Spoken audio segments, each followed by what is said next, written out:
एक समय की बात है। एक जंगल में एक जिराफ और एक लोमड़ी रहते थे। दोनों में अच्छी दोस्ती थी, लेकिन उनकी कदकाठी और आदतें एक दूसरे से बिल्कुल अलग थीं।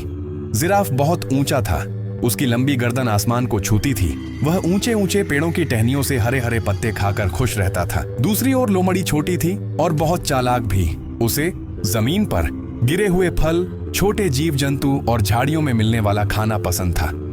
एक दिन लोमड़ी ने सोचा, जिराफ मेरा दोस्त है, क्यों ना उसे खाने पर बुलाऊं।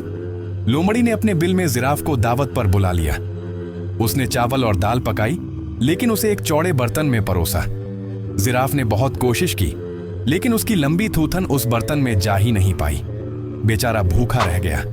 जिराफ ने मन में सोचा, लोमड़ी तो मेरी सच्ची दोस्त है, जरूर उसे यह ध्यान नहीं रहा होगा, और वह बिना खाए ही अपने घर लौट आया। कुछ दिनों बाद जिराफ ने भी लोमड़ी को अपने घर बुलाया। उसने स्वादिष्ट खिचड़ी बनाई और उसे लंबी लंबी सुराही जैसे बर्तनों में डालकर परोसा। जिराफ तो आराम से खा रहा था, पर लोमड़ी की छोटी थूथन उन बर्तनों में घुसी ही नहीं। अब उसे अपनी गलती समझ आई। लोमड़ी ने शर्माते हुए कहा, मित्र, अब मुझे समझ आया कि हर किसी की जरूरतें अलग होती हैं।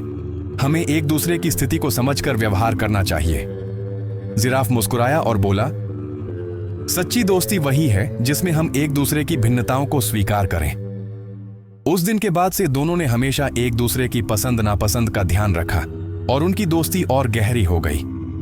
सीख, हमें दूसरों की परिस्थिति को समझकर ही उनके साथ व्यवहार करना चाहिए।